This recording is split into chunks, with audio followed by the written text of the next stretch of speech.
Good morning dear student. स्वागत करते हैं आप सभी का आपके अपने YouTube channel OD study point में। तो प्यारे दोस्तों, आज की क्लास में हम लोग सॉल्व करेंगे केमिस्ट्री के चैप्टर नंबर 15 धातु अधातु एवं धातु कर्म के क्वेश्चन को। डियर स्टूडेंट, इस चैप्टर के प्रत्येक क्वेश्चन का सॉल्यूशन मैं आपको इस तरीके से कराने वाला हूँ कि इस चैप्टर से रिलेटेड आपके पॉलिटेक्निक अथवा IERT एंट्रेंस एग्जाम में कोई सा भी क्वेश्चन पूछ लिया जाए, मैक्सिमम आप 2 से 3 सेकंड के अंदर सॉल्व कर सकते हैं। डियर स्टूडेंट, किस क्वेश्चन पर और कितने क्वेश्चन आपके बन सकते हैं, इन सारी चीज़ों के बारे में भी बात करेंगे। तो यदि आप पूरा वीडियो अच्छी तरीके से देख लेते हैं तो धातु अधातु एवं धातु कर्म से कोई सा भी क्वेश्चन क्लास से बाहर नहीं जाना है, ये गारंटी के साथ मैं कह सकता हूँ। तो डियर स्टूडेंट, प्रत्येक क्वेश्चन का सॉल्यूशन आप अच्छी तरीके से ध्यान से समझते हुए चलिएगा। मैं आपको आपकी बुक में जो क्वेश्चन दिया गया उसको तो सॉल्व करवाऊंगा ही करवाऊंगा, इसके अलावा किस क्वेश्चन पर और कितने क्वेश्चन आपके एग्जाम में पूछे जा सकते हैं, उन सारे क्वेश्चन के भी बारे में डिस्कस करूंगा। तो अच्छी तरीके से प्रत्येक क्वेश्चन के सॉल्यूशन को समझते हुए चलिएगा। तो क्वेश्चन नंबर 1 है आपका डियर स्टूडेंट, वह धातु जो सामान्य ताप पर द्रव है। ऑप्शन नंबर ए आपका है मरकरी, ऑप्शन नंबर बी आपका है जल, ऑप्शन नंबर सी आपका है ब्रोमीन और ऑप्शन नंबर डी आपका है लोहा। तो आपको बताना है कि वह कौन सी धातु है जो सामान्य ताप पर द्रव है। तो सामान्य ताप पर द्रव अवस्था में पाई जाने वाली धातु है वो आपका है मरकरी। यानी कि सामान्य ताप पर द्रव अवस्था में पाई जाने वाली धातु जो है मरकरी।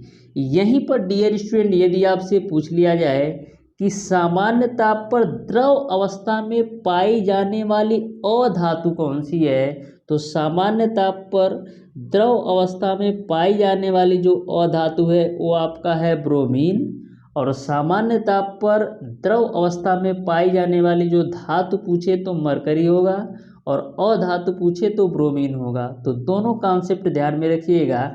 ऐसा नहीं कि आपने धातु रट कर गया और क्वेश्चन आपसे पूछ लिया अधातु का, तो आपसे क्वेश्चन छूटना नहीं चाहिए। दोनों आप बातें आपको ध्यान में रखना है। यदि सामान्य ताप पर द्रव अवस्था में बात करें तो मरकरी होगा और सामान्य ताप पर द्रव अवस्था में पाई जाने वाली अधातु की बात करें तो ब्रोमीन होगा। क्वेश्चन नंबर 2 आपका है, पृथ्वी पर पाए जाने वाले तत्वों में किसकी प्रतिशतता भार के अनुसार अधिकतम होती है। ऑप्शन नंबर ए आपका है आयरन, ऑप्शन नंबर बी आपका है एल्युमिनियम, ऑप्शन नंबर सी आपका है ऑक्सीजन और ऑप्शन नंबर डी आपका है सिलिकॉन। तो पृथ्वी पर पाए जाने वाले तत्वों में ऑक्सीजन की प्रतिशतता सबसे अधिकतम है। इस तरीके से क्वेश्चन नंबर 2 का ऑप्शन नंबर सी सही हो जाएगा। क्वेश्चन नंबर 3 आपका है, पृथ्वी पर पाए जाने वाले धातुओं में किसकी प्रतिशतता भार के अनुसार अधिकतम होती है। तो पृथ्वी पर पाए जाने वाले धातुओं में एल्युमिनियम की प्रतिशतता भार के अनुसार अधिकतम होती है। इस तरीके से क्वेश्चन नंबर 3 का आपका ऑप्शन नंबर बी सही हो जाएगा। क्वेश्चन नंबर 4 आपका है, धातुओं को पतले तारों में खींचने की क्षमता को निम्न में से क्या कहते हैं। तो धातुओं को पतले तारों में खींचने की क्षमता को तन्यता कहते हैं। यानी कि क्वेश्चन नंबर 4 का ऑप्शन नंबर ए सही हो जाएगा। जो आपका तन्यता दे रखा है, आघातवर्धनीयता दे रखा है या ध्वनिकता दे रखा है या सुचालकता, इन सारी चीज़ों के बारे में जब आप पॉलिटेक्निक डिप्लोमा करने जाएंगे तो फर्स्ट सेमेस्टर में आपको एक सब्जेक्ट में इन सारी चीज़ों के बारे में बताया जाएगा, यानी कि मैकेनिकल प्रॉपर्टीज के बारे में बताया जाएगा। क्वेश्चन नंबर 5 आपका है, झाग प्लोवन विधि में किस प्रकार के अयस्कों का सांद्रण किया जाता है। तो डियर स्टूडेंट, झाग प्लोवन विधि में सल्फाइड अयस्कों का सांद्रण किया जाता है। इस तरीके से क्वेश्चन नंबर 5 का आपका ऑप्शन नंबर डी सही हो जाएगा। क्वेश्चन नंबर 6 आपका है, क्रायोलाइट का सूत्र है।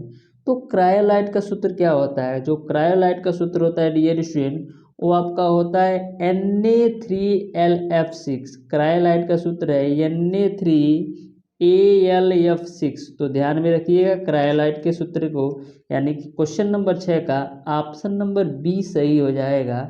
Na2AlF6 होता है, Na3AlF6 होता है, इसको आप 3 कर लीजिएगा।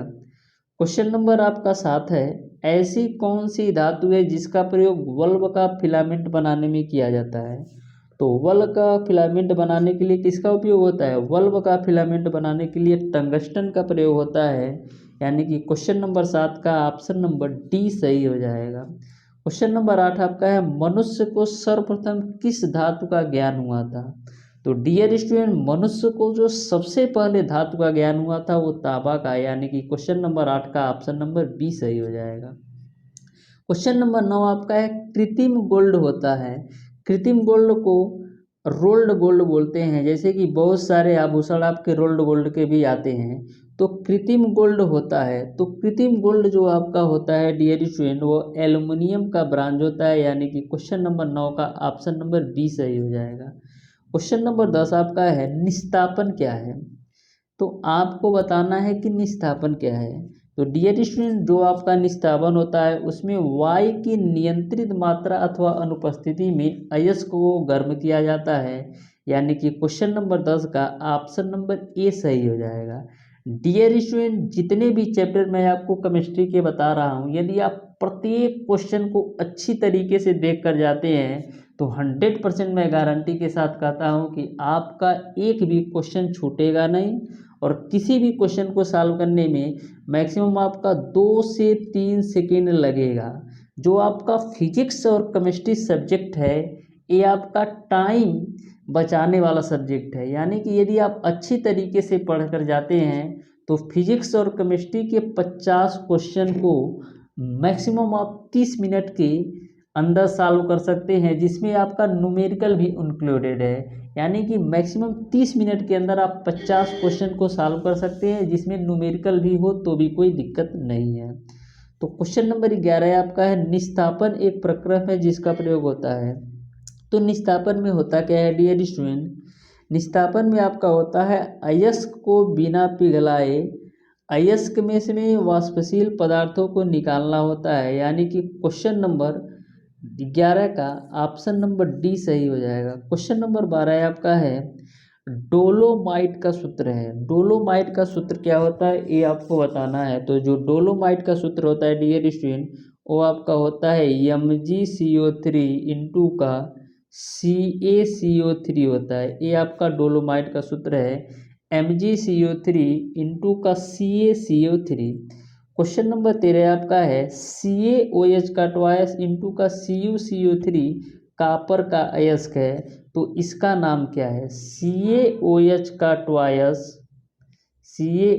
ट्वाइस इंटू का CuCO3, इसका नाम क्या है ये आपको बताना है। तो CuOH का ट्वाइस और CuCO3 का जो नाम है वो आपका है मैलेकाइट, यानी कि क्वेश्चन नंबर 13 का ऑप्शन नंबर बी सही हो जाएगा।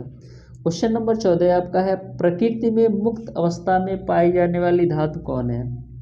तो प्रकृति में मुक्त अवस्था में जो पाई जाने वाली धातु है वो आपका रजत है। रजत को डियर स्टूडेंट प्लेटिनम भी बोला जाता है, क्या, प्लेटिनम भी बोला जाता है। ऐसा नहीं कि यदि आपका रजत ना दे करके प्लेटिनम पूछ दिया जाए तो गलत करके चले आओ। तो ध्यान में रखिएगा, प्रकृति में मुक्त अवस्था में पाई जाने वाली धातु रजत है, जिसको प्लेटिनम भी बोला जाता है, इसको प्लेटिनम भी बोला जाता है। क्वेश्चन नंबर 15 आपका है, जो धातु ठोस अवस्था में नहीं पाई जाती वह है, यानी कि कौन सी धातु ठोस अवस्था में नहीं पाई जाती ये आपको बताना है। तो ऑलरेडी मैंने क्वेश्चन नंबर 1 में बता रखा है कि जो आपका मरकरी होता है, जो आपका मरकरी होता है यह आपका ठोस अवस्था में नहीं पाई जाती, यानी कि द्रव अवस्था में पाई जाती है। ध्यान में रखिएगा, मरकरी को पारा भी कहते हैं। इस तरीके से क्वेश्चन नंबर 15 का ऑप्शन नंबर डी सही हो जाएगा, यानी कि पारा या मरकरी एक ऐसी धातु है जो ठोस अवस्था में नहीं पाई जाती है, द्रव अवस्था में पाई जाती है।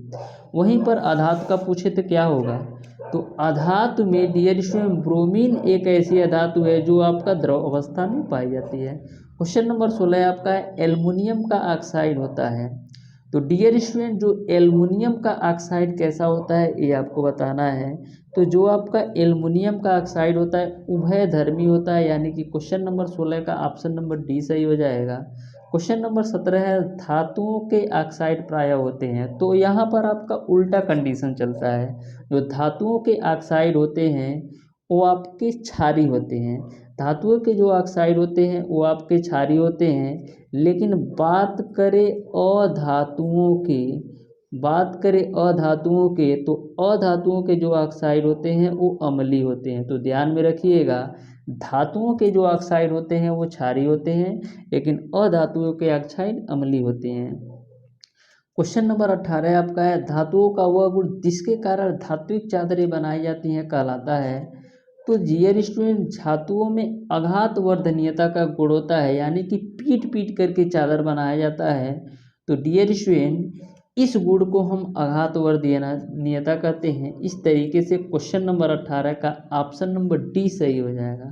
क्वेश्चन नंबर 19 आपका है, निम्नलिखित में से स्वतंत्र रूप में पाए जाने वाला तत्व है।